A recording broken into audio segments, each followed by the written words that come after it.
Pues sería una peña que se me enferme. ¿Usted es el remisero? No, Perico Pérez soy.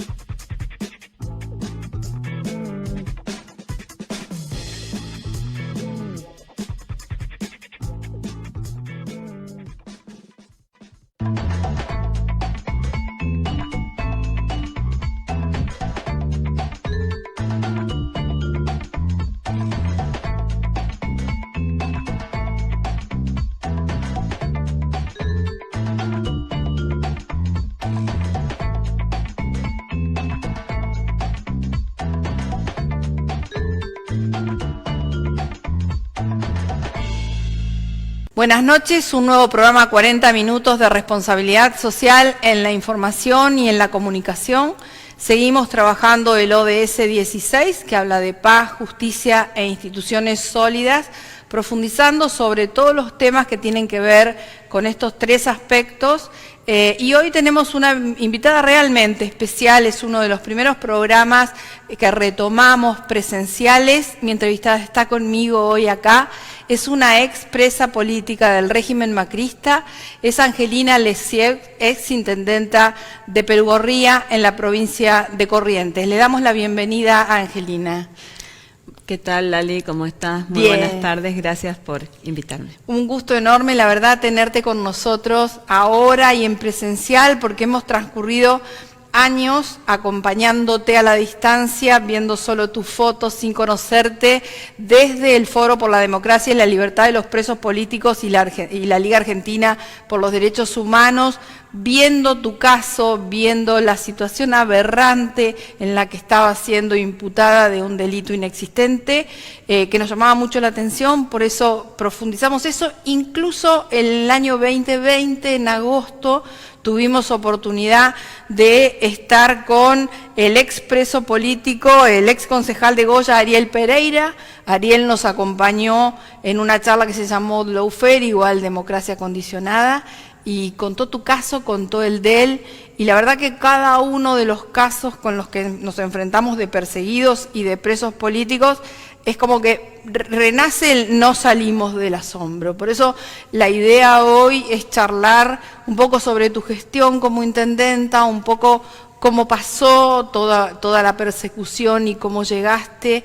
Hemos tenido oportunidad en algún momento de escucharte desde la cárcel en una entrevista, recorriendo y contando lo que quiero que recrees y nos cuentes ahora de lo que fue esa terrible persecución con un niño pequeño.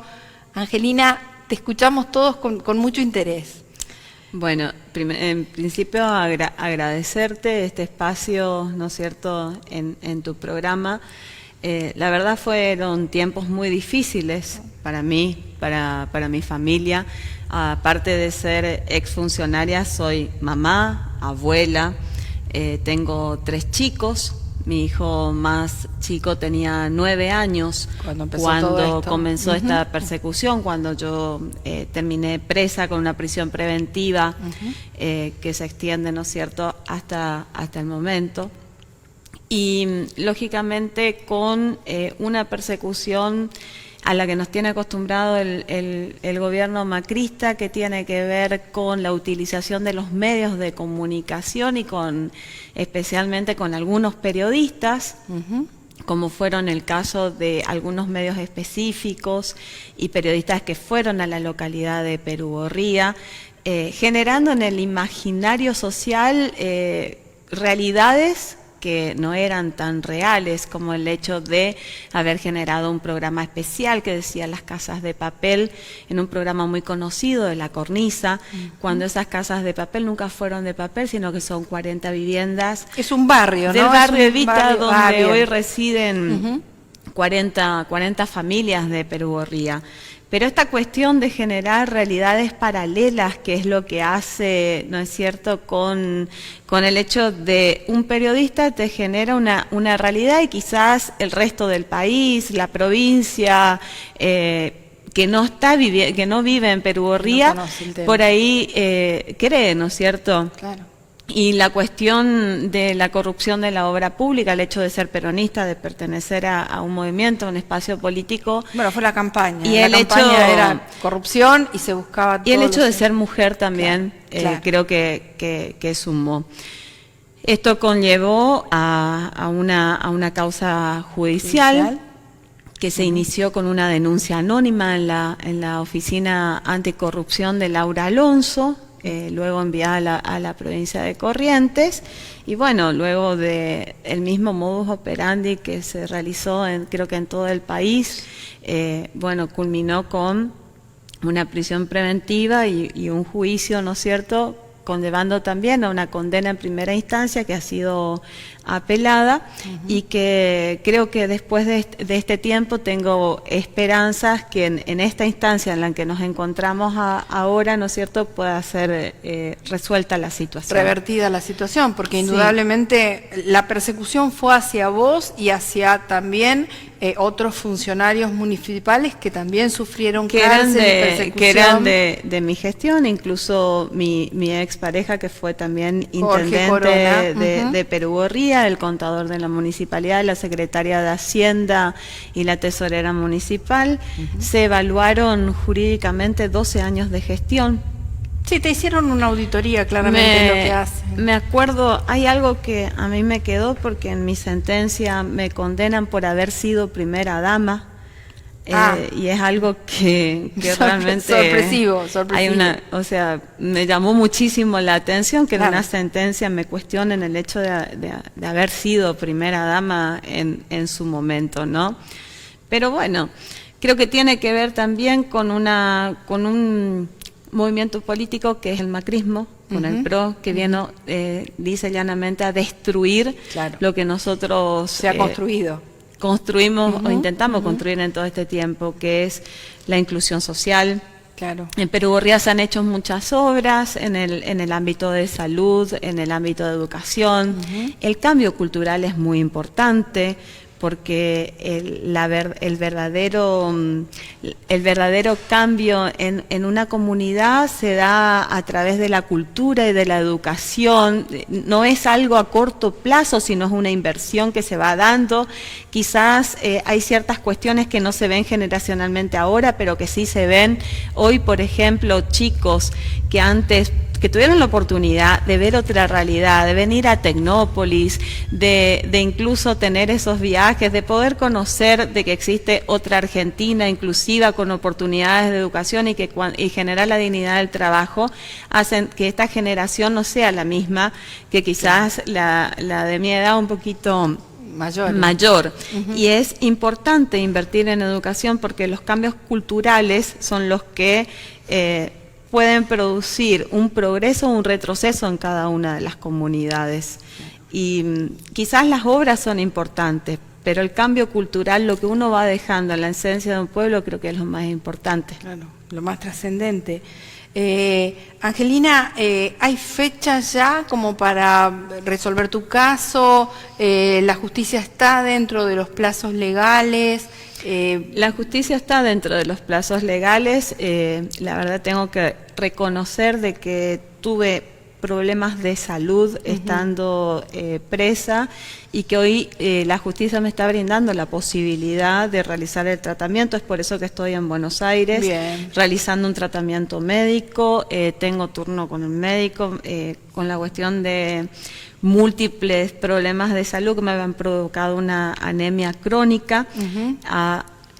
En este último tiempo y al haber pasado la causa al Superior Tribunal de Justicia, hubo un cambio incluso en el trato que se le dio hacia mi persona. Sí, bueno, porque fue muy cruel tu tiempo de cautiverio. Totalmente. También, ¿no? No solamente para mí, sino como para la familia, porque por ahí personas que viven otra realidad por ahí no saben lo que es el hecho de la cárcel. Claro. O sea, por ahí ven la serie de Netflix, pueden ver El Marginal, pero no saben bien cómo uno está, ¿no es cierto?, dentro de un lugar y bueno, sería como un animal enjaulado porque Claro. tenés espacios muy Claro. reducidos.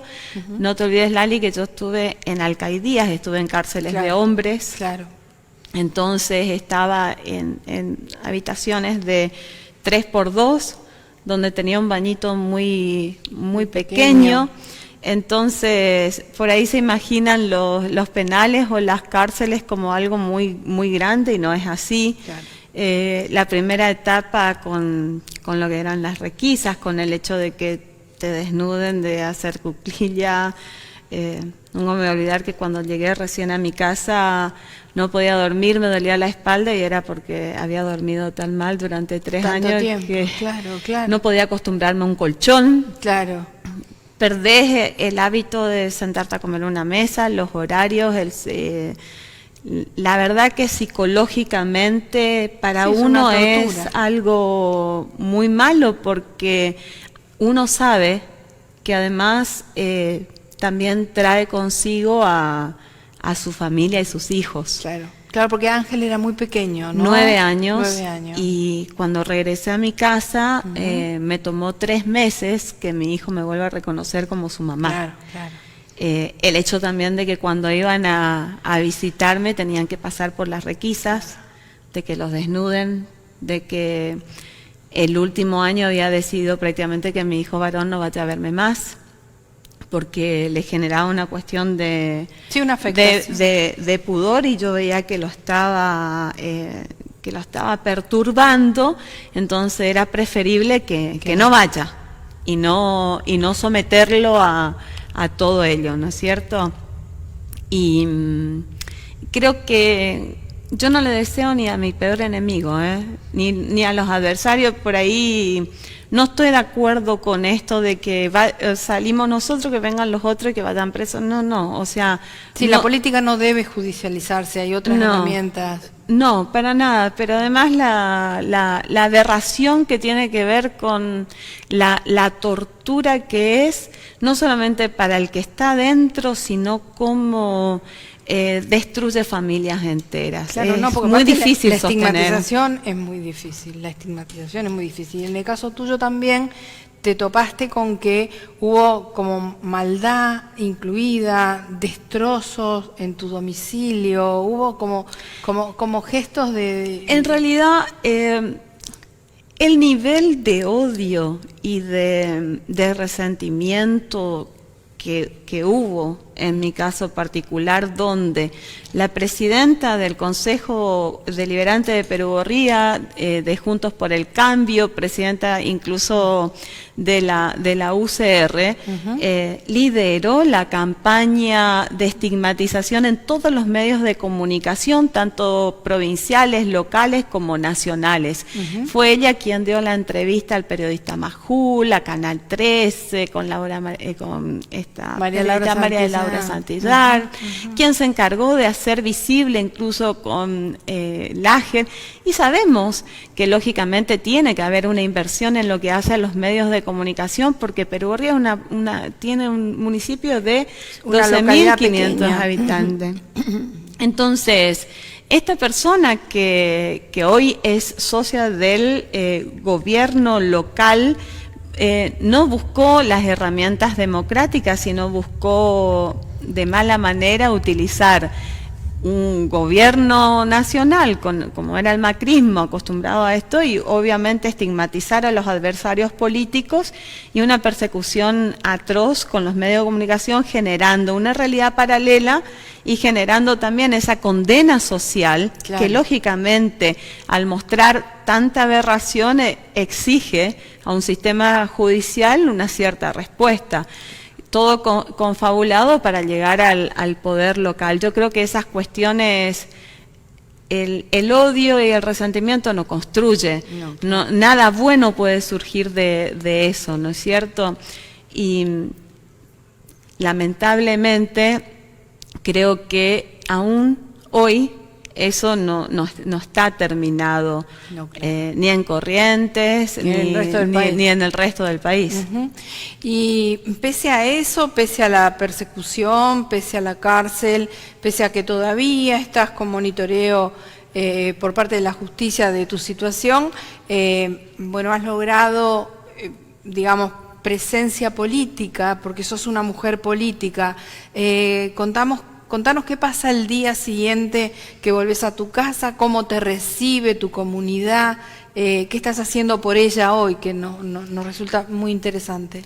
Yo llegué a mi casa en noviembre del año pasado, mucho más flaca de lo que estoy ahora. Porque aparte pasaste un periodo de hambre, hasta donde tengo entendido, estuviste como 3 meses sin tus cacharros para cocinar. También, bueno, eso son otras cosas, pero creo que el sistema nervioso de una persona también termina colapsando, porque el peor periodo fue en Mercedes, donde estuve 8 meses en una celda de castigo. Por más que le ponga toda la buena onda y las ganas, 8 meses en una celda de castigo no fue nada agradable. Queriendo quebrar tu voluntad, queriendo buscar que seas una delatora premiada, queriendo eso de vos y del resto de tu equipo de trabajo, ¿no? Exactamente. Claro. Con el mismo modus operandi. El mismo modus operandi, sí. Pero cuando se dio la oportunidad, que fue mediante el Superior Tribunal de Justicia, donde se apeló la causa, y la labor de derechos humanos también. Porque fuiste a tribunales internacionales, esto también hay que decirlo. También pude llegar a mi casa en noviembre del año pasado. La verdad que mi pueblo me ha llenado de mimos. A mí y a mi familia pude ver también la negligencia y la falta de un montón de... El abandono de ellos, ¿no? La falta de sensibilidad del gobierno local. Sí. Y lógicamente que lo primero que se nos ocurrió a nosotros fue generar una organización civil que se llama Panambí, que está funcionando en la localidad. Panambí. ¿Qué significa Panambí? Panambí en guaraní significa mariposa. Ajá. Mariposa. ¿Por qué? Te voy a comentar. Estábamos un día reunidas con mis hijas, que las amo, a Antonella y Sirley, militantes peronistas, y era un ir y venir de gente en mi casa, 50, 60 personas por día, y ellas preocupadas porque yo recién llegaba a mi casa y tanta gente yendo al domicilio, ¿no? A visitarme, pero también con las inquietudes de todo lo que estaba pasando. Entonces, charlando un día, me comentan ambas que le gustaría a ellas generar una oficina para dividir también el contexto de la familia, de la cuestión política, después de todo lo que habíamos pasado.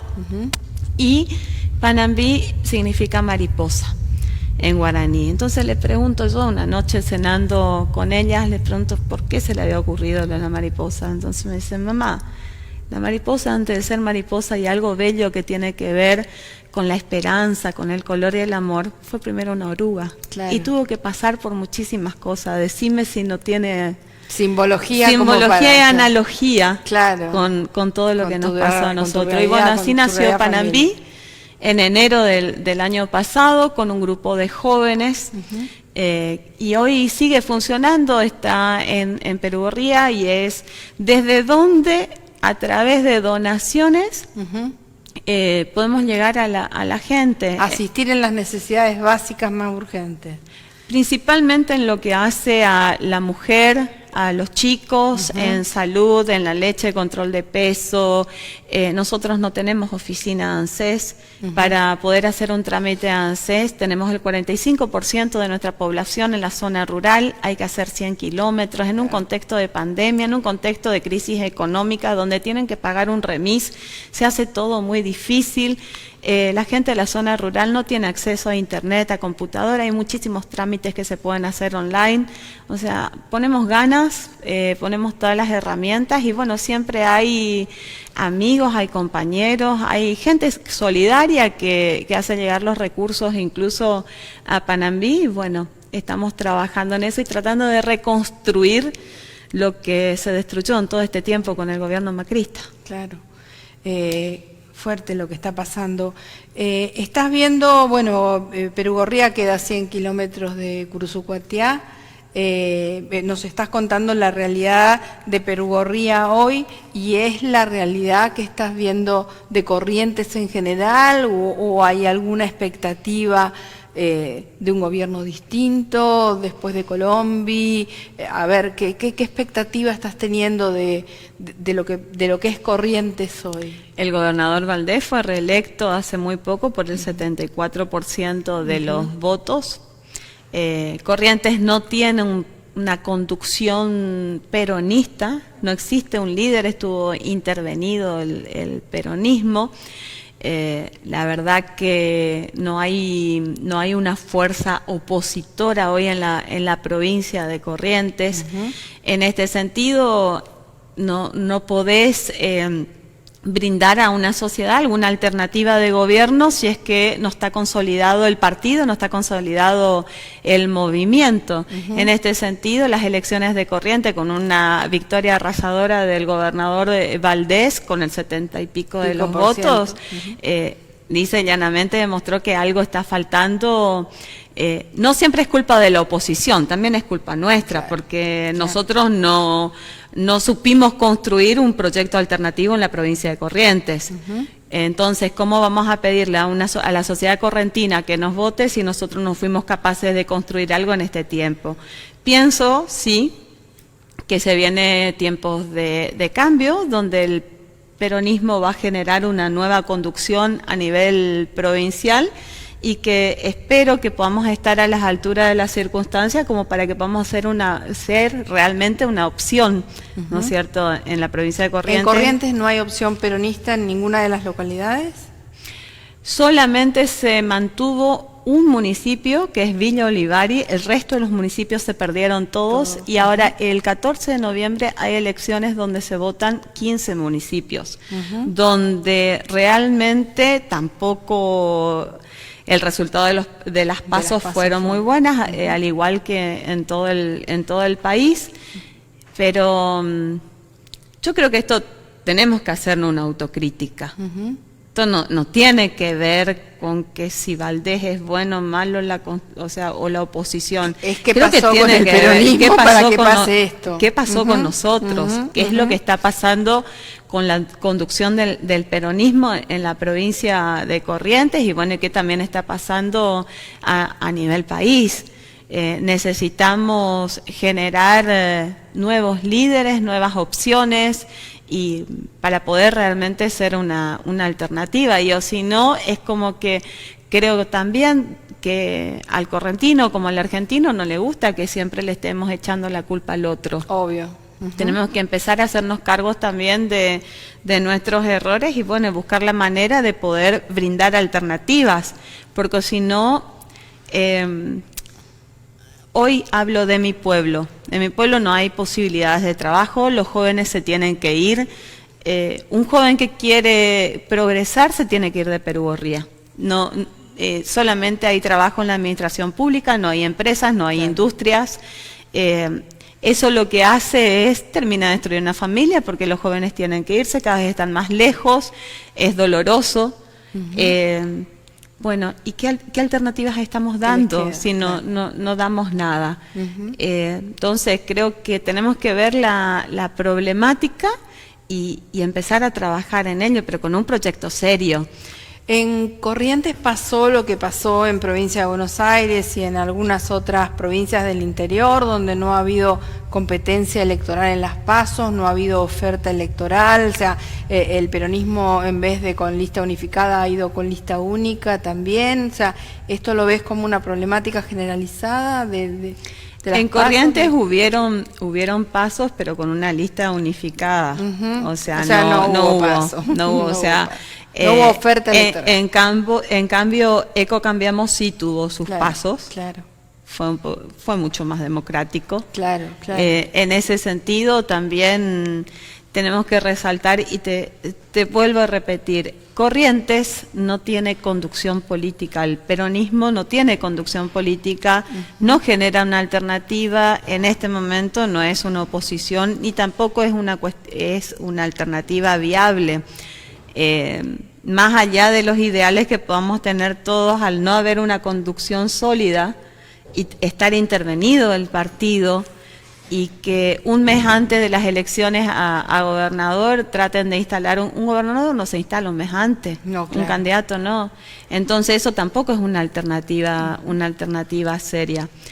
Pero para no ver siempre el vaso medio vacío, creo que tenemos que empezar a ver el vaso medio lleno. Yo creo que el año que viene Corrientes va a tener la gran oportunidad de una nueva conducción e incluso de llamar a los compañeros a las bases, incluso para internas, para poder construir una alternativa fuerte para el 2023, que vamos a tener elecciones a medio término. Pero te vuelvo a resaltar, tiene que ser algo serio para poder tener la confianza del electorado.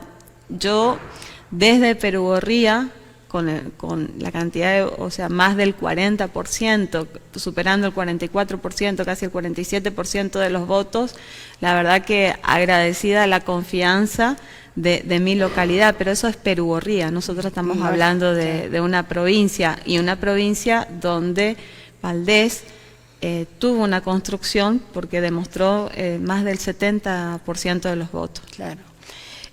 Angelina, se nos está yendo el programa. Para nosotros fue un gusto enorme tenerte hoy acá. La verdad que esperemos que pronto se resuelva tu situación procesal, que pronto vuelvas a tener el acercamiento necesario en tu localidad y en tu provincia como para trabajar por esto que los peronistas decimos y buscamos siempre, ¿no? La soberanía política, la independencia económica y la justicia social que en este momento tanto está demandando el pueblo argentino. Muchísimas gracias, y bueno, solamente dejar una reflexión de algo que me quedó por todo lo que hemos pasado, ¿no es cierto? Me acuerdo que mis hijos siempre me dicen, en la historia hay dos realidades: los desaparecidos de los 70 y los hijos de los presos políticos hoy. Espero que podamos construir de acá en adelante, sin resentimiento, sin odio, y lógicamente construyendo con amor, y espero que pronto podamos estar nuevamente con vos, Lali, y creo que con una alternativa para la provincia de Corrientes. Bueno, un abrazo grande, muchísimas gracias. Gracias. Si querés acceder a los mejores contenidos, entrevistas, informes y novedades sobre responsabilidad social, conectate a www.responsabilidadsocial.tv. Este año, formate en responsabilidad social. Hoy, el conocimiento solo no alcanza. En EduForce te ayudamos a comprender la realidad y te damos las herramientas para llevar la responsabilidad social al interior de tu organización. Desde un proyecto hasta una estrategia integral, te enseñamos a diseñarlos, ejecutarlos y a medir y comunicar los resultados. En nuestra plataforma digital podés encontrar textos, videos y participar de clases en tiempo real con el profesor y otros alumnos. Lo haces a tu ritmo y desde la comodidad de tu casa. Llevamos más de 10 años formando las nuevas generaciones de líderes comprometidos con el desarrollo sostenible y ahora también en perspectiva de género. Ingresá en eduforce.com e inscribite.